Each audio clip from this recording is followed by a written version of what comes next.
Lucas पत्र अध्याय 13 वचन 5 ते 6।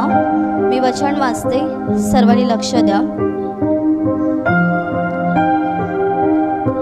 तुमची वागणूक द्रव्यलोभा वाचून असावी, जवळ आहे तेवढ्यातच तुम्ही तृप्त असावे, कारण त्याने स्वतः म्हटले आहे, मी तुला सोडून जाणार नाही व तुला टाकणार नाही। म्हणून आपण धैर्याने म्हणतो, प्रभू मला सहाय्य करणारा आहे, मी भिणार नाही। मनुष्य माझे काय करणार? Hallelujah, hallelujah, hallelujah, hallelujah. माझ्या प्रिय भावांनो आणि बहिणींनो, इब्री लोकास पत्रात जे वचन आता आपण वाचलं त्या वचनात सुरुवातीला म्हटलेलं आहे की तुमची वागणूक द्रव्यलोभा वाचून असावी, जवळ आहे तेवढ्यातच तुम्ही तृप्त असावे। माझ्या प्रिय भावांनो आणि बहिणींनो, आपली जी वागणूक आहे ती वागणूक द्रव्यलोभा वाचून असली पाहिजे अशी देवाची इच्छा आहे। खूप लोक पैशासाठी एवढे वेडे असतात की त्यांना पैशाशिवाय काही दिसत नाही। द्रव्य हे त्यांचं जीवन बनून गेलेलं आहे। अहोरात्र द्रव्य मिळवण्यासाठी, पैसा जमवण्यासाठी ते कष्ट करतात, पण त्यांच्या लक्षात येत नाही की हे द्रव्य जे मिळवण्यासाठी अहोरात्र ते मेहनत घेत आहेत, रात्रंदिवस एकत्र करून आपल्या कुटुंबाला वेळ न देता, स्वतःचा विचार न करता, देवाकडे लक्ष न देता, ज्या द्रव्यासाठी ते स्वतः इतके त्याच्यामध्ये गुंतून गेलेले आहेत, हे द्रव्य मेल्यानंतर काहीच कामाला येणार नाही। माणूस मेल्यानंतर त्यातला एकही रुपया तो स्वतःबरोबर घेऊन जाऊ शकत नाही, हे त्याच्या लक्षात येत नाही आहे। त्यांना असं वाटतं की मी भरपूर पैसा मिळवला, भरपूर संपत्ती जमा केली, मी खूप श्रीमंत झालो म्हणजे झालं। माझ्या प्रिय भावांनो आणि बहिणींनो, या वचनात स्पष्टपणे सांगितलेलं आहे, तुमची वागणूक द्रव्यलोभा वाचून असावी, जवळ आहे तेवढ्यातच तुम्ही तृप्त असावे। Hallelujah, hallelujah, hallelujah, hallelujah. माझ्या प्रिय भावांनो आणि बहिणींनो, पैसा ही आपला जीव नाही आहे। खूप लोकांना पैसा खूप महत्त्वाचा वाटतो, तुमच्यापैकी देखील खूप लोकांना पैसा महत्त्वाचा वाटत असेल। माझ्या प्रिय भावांनो आणि बहिणींनो, पैसा महत्त्वाचा जीवापेक्षा महत्त्वाचा नाही आहे, आपल्या आत्मापेक्षा महत्त्वाचं नाही आहे। पैसा आपल्याला नको आहे असं नाही, आपल्या ज्या गरजा आहेत त्या गरजांपुरता देव आपल्याला पुरवत आहे, हे खूप महत्त्वाचं आहे। पण त्याहून अधिक त्या मिळवण्यासाठी स्वतःचं संपूर्ण वेळ घालवू नका। खूप लोक कामामध्ये इतके व्यस्त असतात की ते त्यांच्या मुलांना देखील वेळ देत नाही। म्हणून काही मुलं म्हणतात की आई वडील आमच्याशी बोलत नाही, त्यांना वेळच मिळत नाही, कारण ते रात्रभर काम करत असतात, दिवसभर पण ते कामात असतात, ते आमच्याशी बोलत नाही। खूप मुलांना त्यामुळे आईवडिलांचं प्रेम मिळत नाही आणि आईवडील म्हणतात की आम्ही जास्त काम केलं, जास्त मेहनत घेतली तर मुलांना आम्ही सर्व काही देऊ शकतो। पण माझ्या प्रिय भावांनो आणि बहिणींनो, मुलांना जी चांगली शिकवण हवी आहे ती चांगली शिकवण तुमच्या बोलण्यातून मिळेल, तुमच्या पैशातून मिळणार नाही। जी आई आपल्या मुलाला, आपल्या मुलीला जवळ घेऊन देवाचे नियम शिकवते, देवाच्या आज्ञा शिकवते, ती त्याला पैसा देण्यापेक्षा अधिक चांगलं देणं ती आपल्या मुलाला देते। Hallelujah, hallelujah, hallelujah, hallelujah. कारण देवाचं वचन तुमच्या मुलांना शिकवल्याने त्यांना आत्मिक लाभ होणार आहे, आत्मिक फायदा होणार आहे। तुम्ही पैसे कमवले, त्यांना भरपूर चांगले तुम्ही कपडे आणून दिले, त्यांना चांगलं खायला आणून दिलं, त्यातून त्यांच्या आत्म्याची वाढ होणार नाही। ते तुम्हाला वाटेल की मी माझ्या मुलांना सर्व काही पुरवत आहे, पण आत्मिक अन्न तुम्ही तुमच्या मुलांना पुरवत नाही, ज्याने त्याचा आत्मिक वाढ होऊ शकत नाही. माझ्या प्रिय भावांनो आणि बहिणींनो, म्हणून पैसा मिळवण्याच्या मागे लागू नका. द्रव्य लोपा वाचून तुम्ही तुमचं जीवन जगायला सुरुवात करा. Hallelujah, hallelujah, hallelujah, hallelujah. म्हणून वचनाच्या सुरुवातीला म्हटलेलं आहे की तुमची वागणूक द्रव्य लोपा वाचून असावी. आपण संपूर्ण धनाच्या मागे न लागता देवाच्या इच्छेप्रमाणे वागलं पाहिजे, देवाच्या आज्ञेप्रमाणे वागलं पाहिजे. कारण पुढे वचन म्हणतं की तुमच्याजवळ जे आहे त्यातच तुम्ही तृप्त असावे. Hallelujah, hallelujah, hallelujah. देव तुम्हाला सर्व काही पुरवत आहे आणि देवाला तुमच्या सर्व गरजा ठाऊक आहे. देव योग्य वेळेला तुमच्या सर्व गरजा पुरवण्यासाठी समर्थ आहे. म्हणून द्रव्याच्या मागे लागू नका, धनाच्या मागे लागू नका, तर देवाच्या इच्छेप्रमाणे जीवन जगायला सुरुवात करा. कारण तुमच्याजवळ जे आहे त्यातच तुम्ही तृप्त असावे अशी देवाची इच्छा आहे. आणि पुढच्या वचनात त्याने असं सांगितलं, पुढच्या वचनात असं म्हटलेलं आहे, कारण त्याने स्वतः म्हटले आहे, मी तुला सोडून जाणार नाही व तुला टाकून देणार नाही. Hallelujah, hallelujah, hallelujah, hallelujah. त्याने पुढच्या वचनात असं म्हटलं आहे, मी तुला सोडून जाणार नाही व तुला टाकणार नाही. हे वचन येशू ख्रिस्ताने स्वतः आपल्याला दिलेलं आहे की तो आपल्याला कधी सोडून जाणार नाही व कधी टाकणार नाही. Hallelujah, hallelujah, hallelujah. माझ्या प्रिय भावांनो आणि बहिणींनो, आपले नातेवाईक आपल्याला सोडून जातील, आपले मित्रमैत्रिणी आपल्याला टाकून देतील, पण प्रेमळ प्रभू जो स्वर्गात राज्यासनावर बसलेला आहे त्याचं अभिवचन आहे की मी तुला कधी सोडून जाणार नाही आणि कधीच टाकणार नाही. Hallelujah, hallelujah, hallelujah, hallelujah. माझ्या प्रिय भावांनो आणि बहिणींनो, हे वचन अतिशय महत्त्वाचं आहे की त्याने आपल्याला दिलेलं आहे, मी तुला सोडणार नाही. माझ्या प्रिय भावांनो आणि बहिणींनो, येशू ख्रिस्त असा आहे की तो कधीच आपल्याला सोडत नाही आणि तो कधीच आपल्याला टाकत नाही. संकटात आपले मित्र आपले शत्रू बनतात.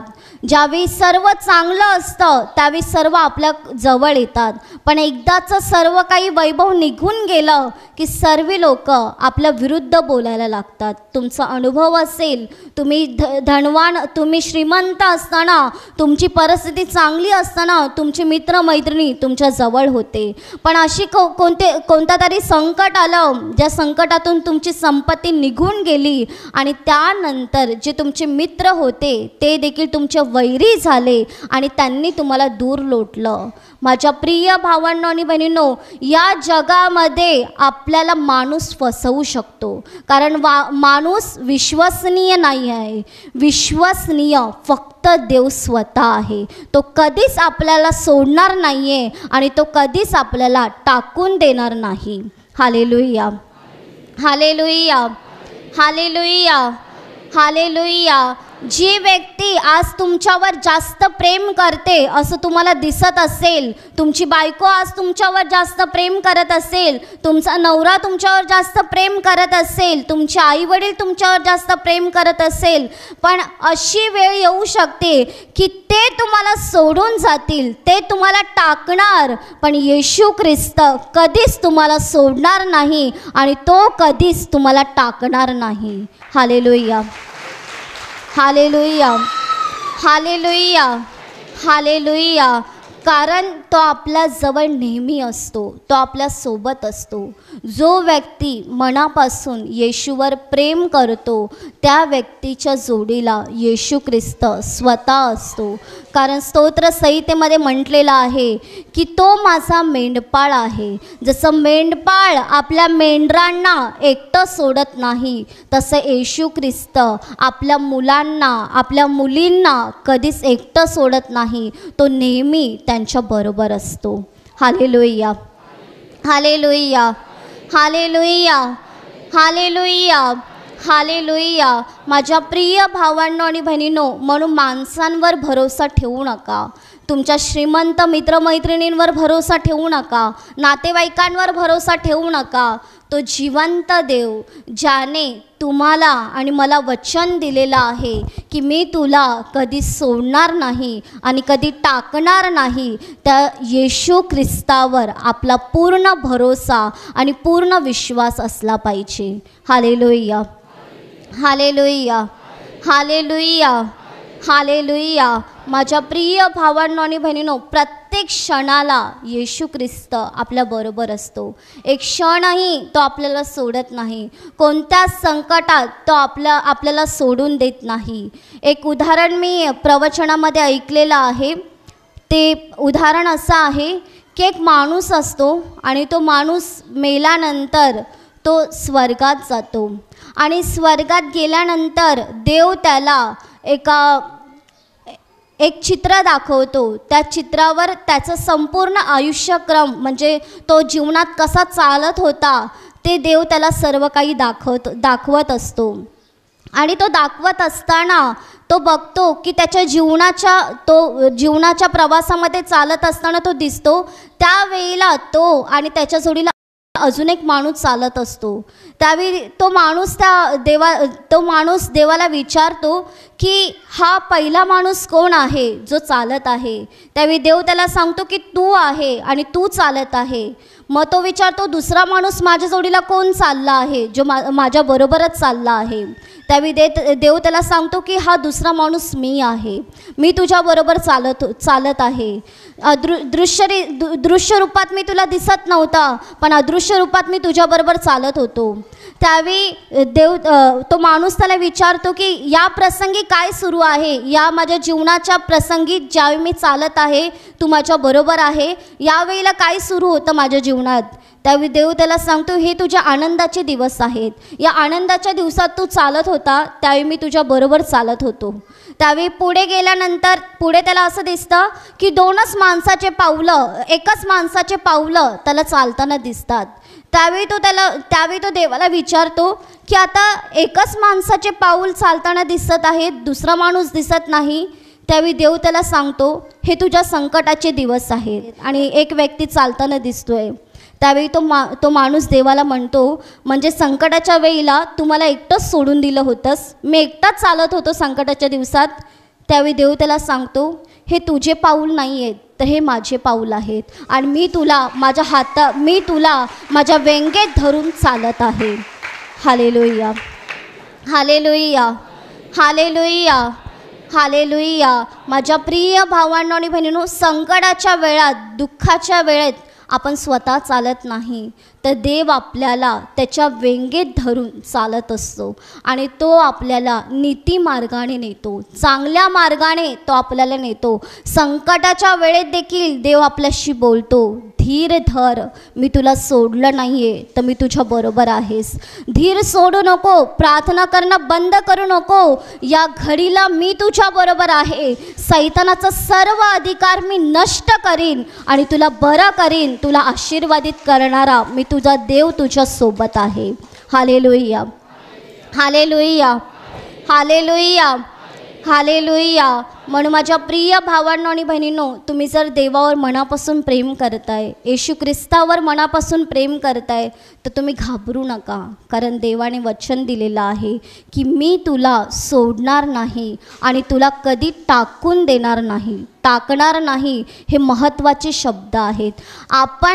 माणसाचा स्वभाव असा असतो की माणूस आपल्याशी दुष्टतेने वागला तर आपण त्याला सोडून देतो. तुमची बायको जर तुमच्या मनाविरुद्ध वागायला लागली तर तुम्ही तुमच्या बायकोला सोडून द्याल.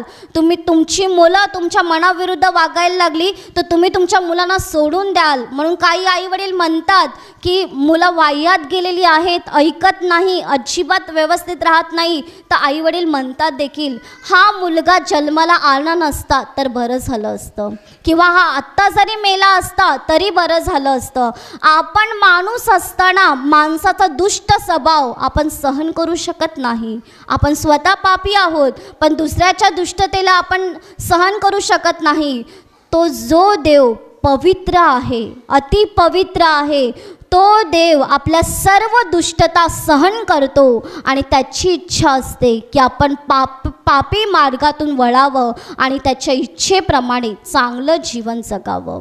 Hallelujah, hallelujah, hallelujah, hallelujah. आपण किती वाईट केलं आणि आपल्या जीवनात सैतानाने वाईट आणलं तरी देखील देव आपल्याला सोडत नाही, देव आपल्याला टाकत नाही.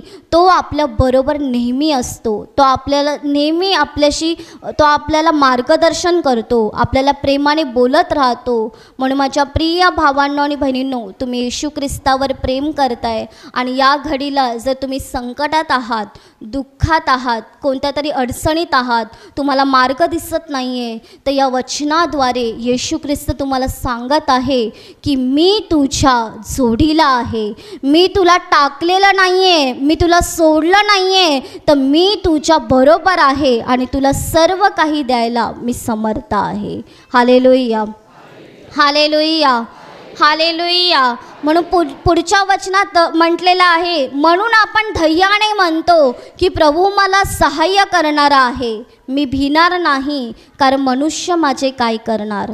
Hallelujah, hallelujah, hallelujah. माझ्या प्रिय भावांनो आणि बहिणींनो, येशू ख्रिस्ताने स्वतः म्हटलेलं आहे की मी तुला सोडणार नाही आणि मी तुला टाकणार नाही. माझ्या प्रिय भावांनो आणि बहिणींनो, प्रत्येक क्षणाला तो आपल्याबरोबर असतो.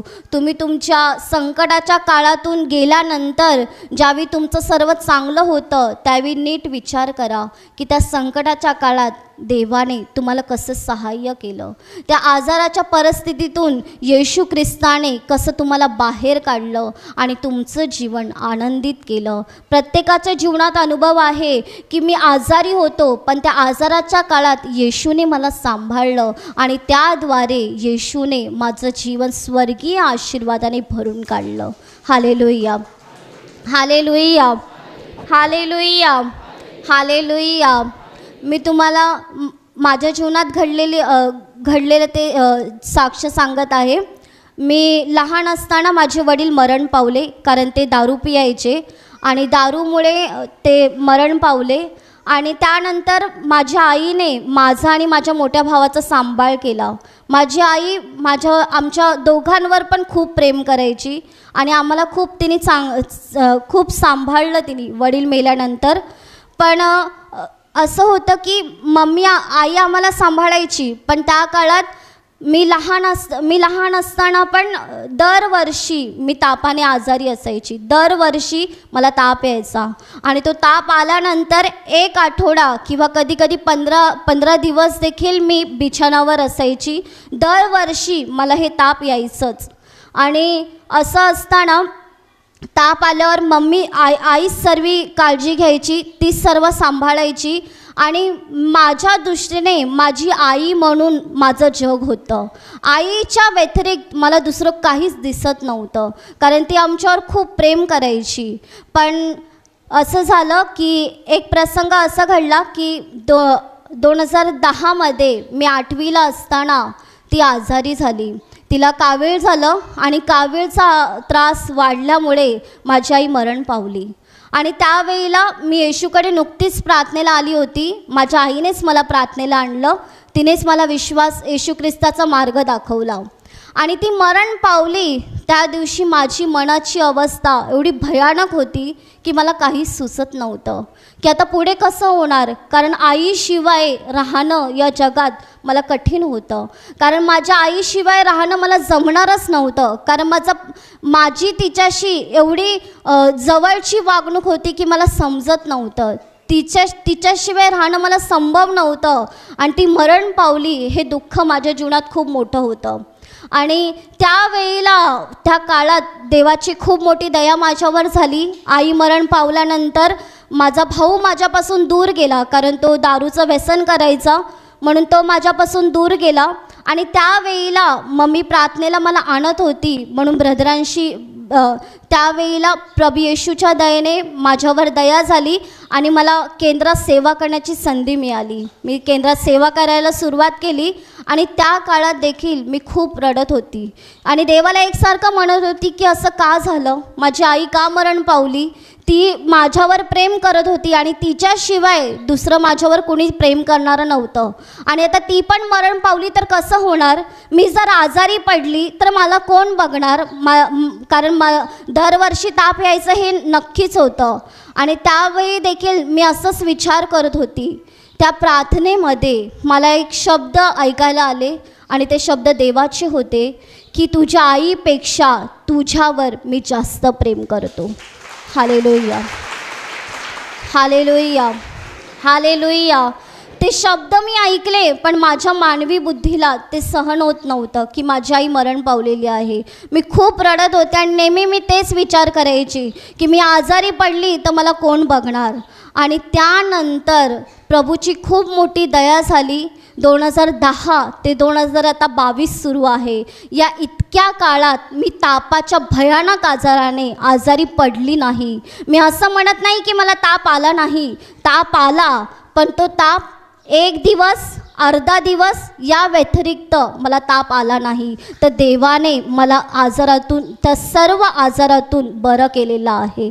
Hallelujah, hallelujah, hallelujah, hallelujah. कारण माझी परिस्थिती मला आठवते. माझ्या आई मरण्याच्या काही महिन्या अगोदरच मी खूप तापाने आजारी होती आणि इतकी भयानक अवस्था होती की माझ्या आईला वाटत होतं की मी मरणार म्हणून. इतका भयानक ताप होता की मी माझ्या बिछाणावरून देखील खाली उठू शकत नव्हती. माझी मैत्रीण आणि माझी आई हात धरून मला चालवत होते. इतका भयानक त्यावेळी 2009ला मला त्रास होत होता. पण त्यावेळेलाच मी येशूला ओळखत नव्हती, पण त्यावेळेला देखील प्रभू मला ओळखत होता. आणि त्यावेळेला प्रभूच्या दयेने त्या आजारातून मी बरी झाली आणि प्रभूने मला दाखवून दिलं की तो माझ्यावर आजही खूप प्रेम करत आहे. जरी आई नसली तरी ब्रदरांद्वारे आणि सिस्टरांद्वारे आईचं जास्त प्रेम मला त्यांच्याद्वारे प्रभूने दिलेलं आहे. Hallelujah, hallelujah, hallelujah, hallelujah. माझ्या प्रिय भावांनो आणि बहिणींनो, आपण जर येशूवर प्रेम करतो तर येशू ख्रिस्त आपली सर्व गरज पूर्ण करतो आणि तो आपल्याला सोडत नाही, तो आपल्याला कधी टाकत नाही, तर तो आपल्या बरोबर असतो. प्रत्येक क्षणाला तो आपल्या बरोबर असतो.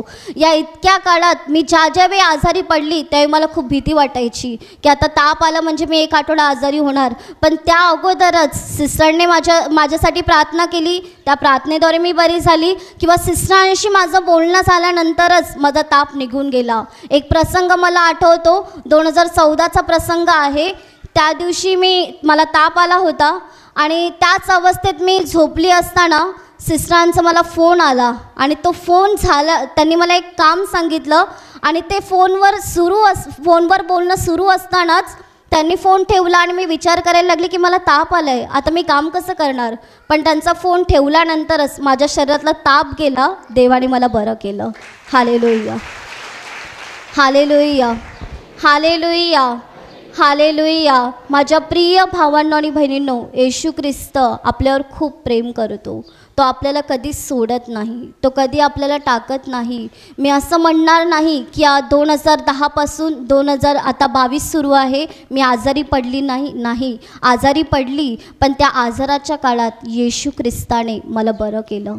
त्या सिस्टरांच्या प्रार्थनेद्वारे मी बरी झाली आणि देवाने मला दाखवलं की तुझ्या आईपेक्षा मी तुझ्यावर जास्त प्रेम करतो. Hallelujah, hallelujah, hallelujah, hallelujah.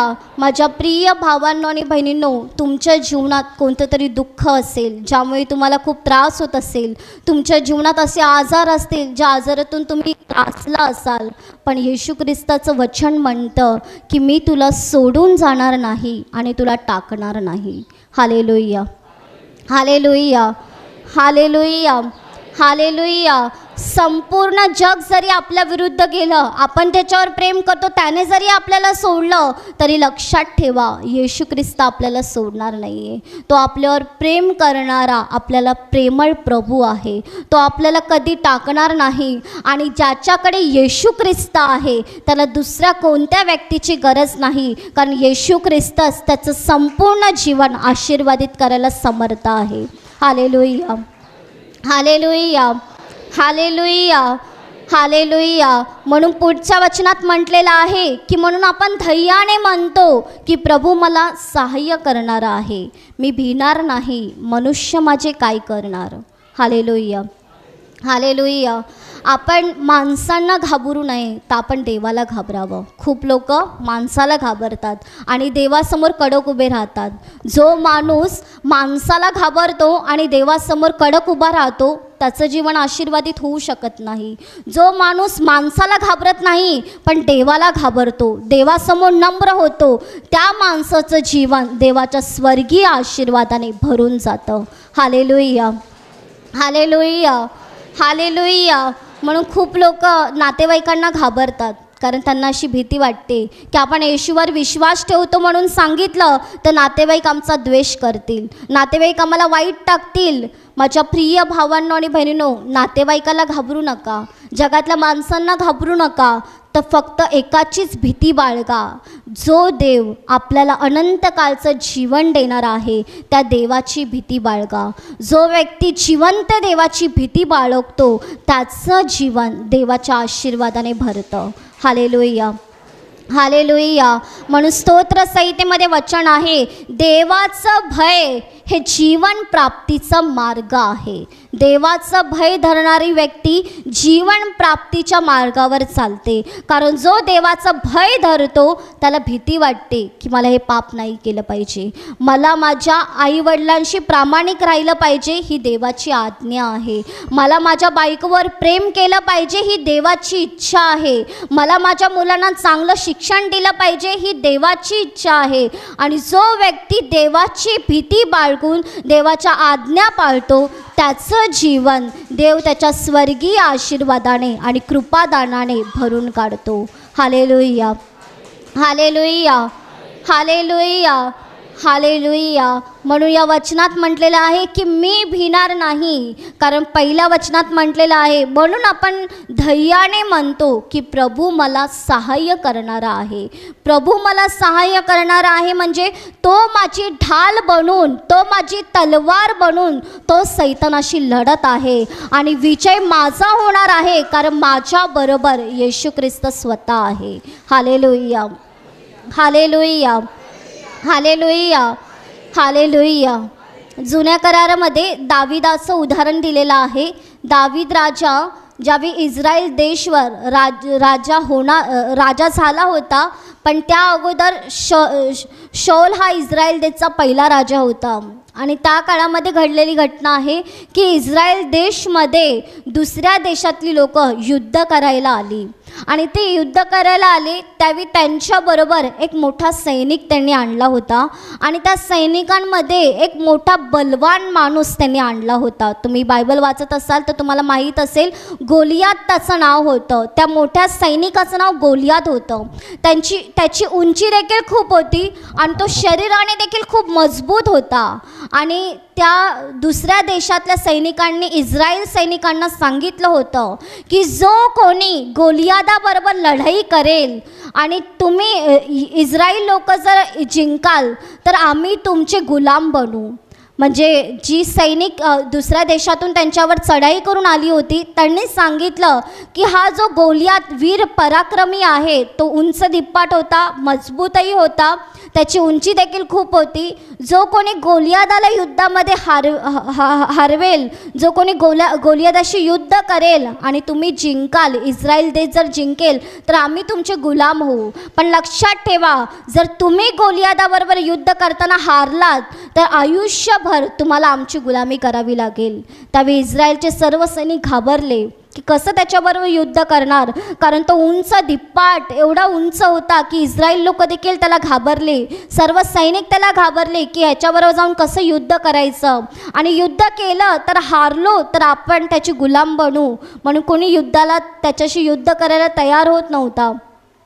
शौल राजा देखील विचार करत होता की काय करायचं, त्याच्याशी युद्ध कसं करायचं. आणि त्यावेळेला दावीद त्याच्या भावाला भेटायला त्या युद्धाकडे गेला होता. त्याचे दुसरे भाऊ सैनिकांमध्ये होते आणि दावीद त्याच्या वडिलांना सांगून त्यांना भेटायला गेला आणि त्याने बघितलं, त्याने पाहिलं की इस्रायलचा कोणताच सैनिक त्या गोलियादाबरोबर युद्ध करायला तयार नाही. त्यावेळी त्याने इस्रायल लोकांना सांगितलं की मी त्याच्याबरोबर लढायला तयार आहे. त्यावेळेला दावीदाने शौल राजाला जाऊन सांगितलं की गोलियादाबरोबर मी युद्ध करायला तयार आहे.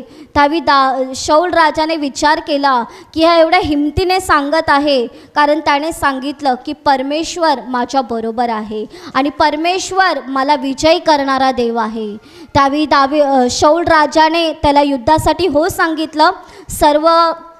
सर्व लोक नाकारत होती, पण शौल राजाने दावीदाचं धाडस पाहून त्याला हो सांगितलं.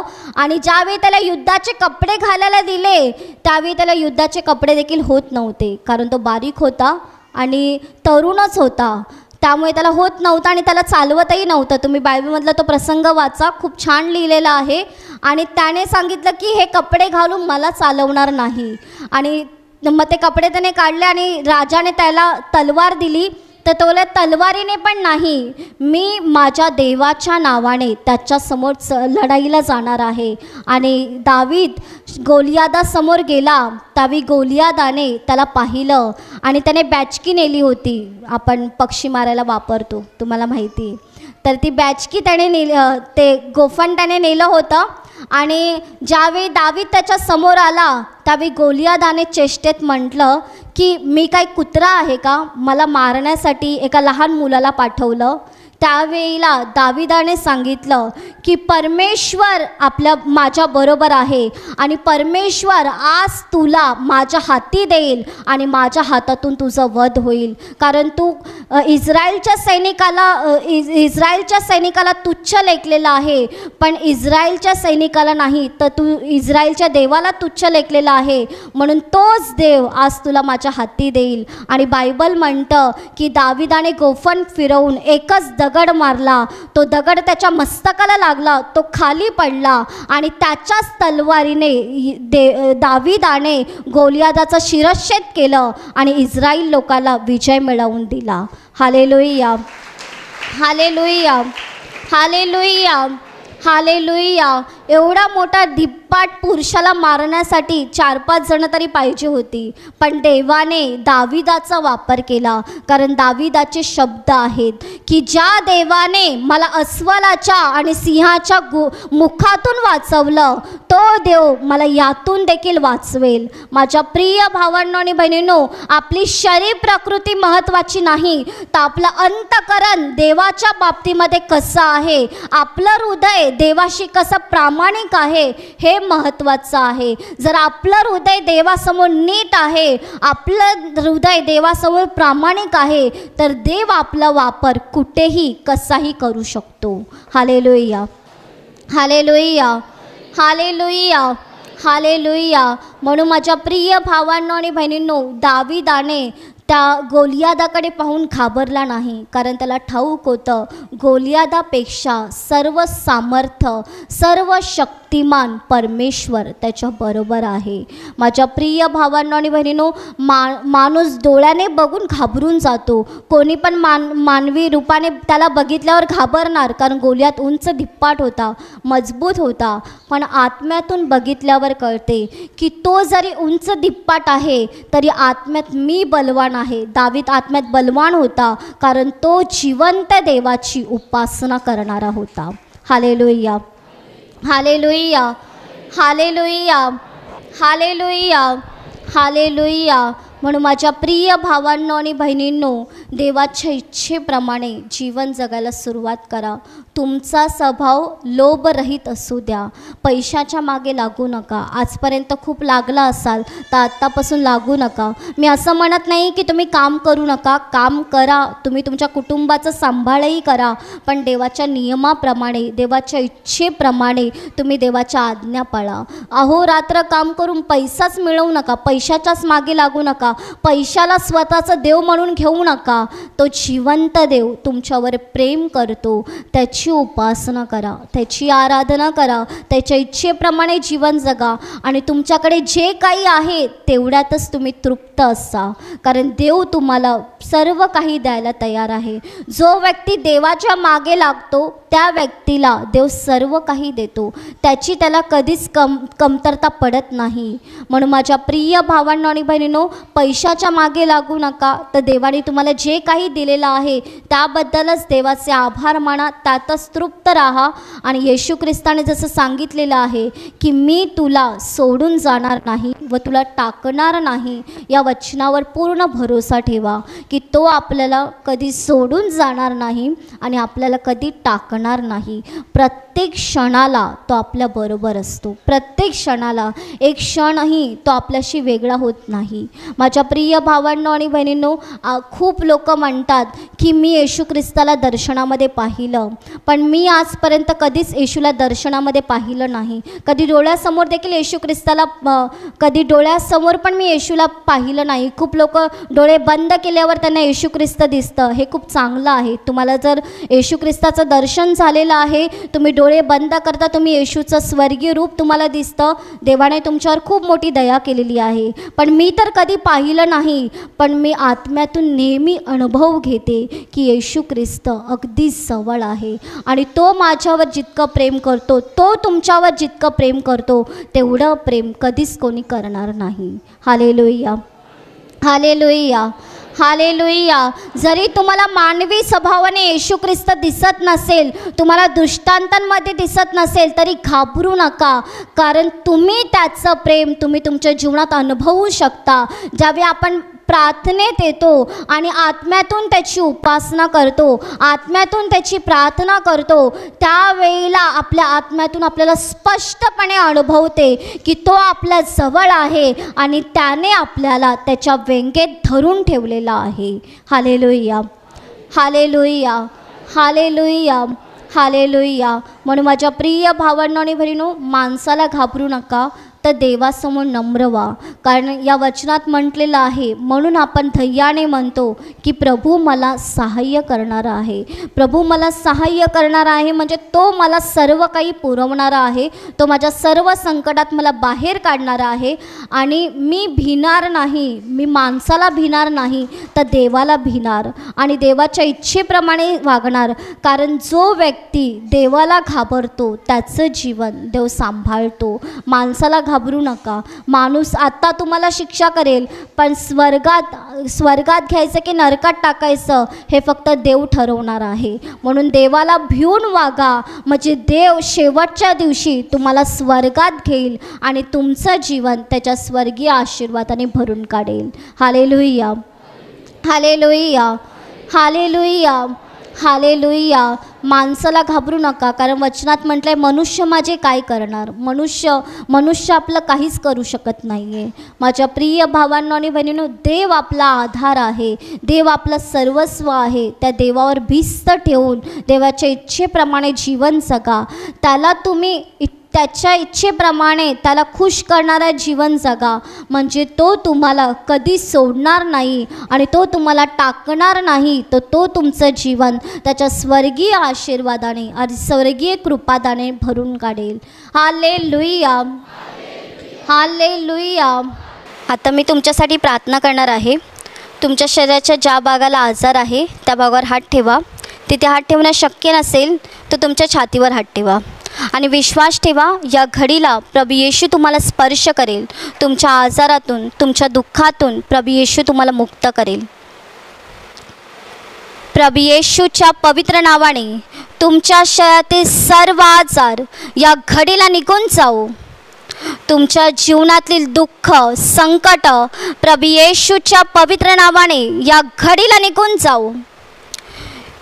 जी अशुद्ध शक्ती तुमच्या जीवनामध्ये काम करत आहे, तुमच्या शरीरामध्ये काम करत आहे, त्या अशुद्ध शक्तीपासून प्रभू येशू तुम्हाला मुक्त करू. प्रभू येशूच्या नावाने मी आज्ञा देते, पुन्हा त्यांच्या शरीरामध्ये शिरू नका. या घडीला पवित्र आत्म्याचा आनंद तुमच्या जीवनात येऊ. पवित्र आत्म्याची शांती तुमच्या जीवनात येऊ. पवित्र आत्म्याच्या आनंदाने शांतीने तुमचं जीवन पूर्णपणे भरून जाऊ. आमेन.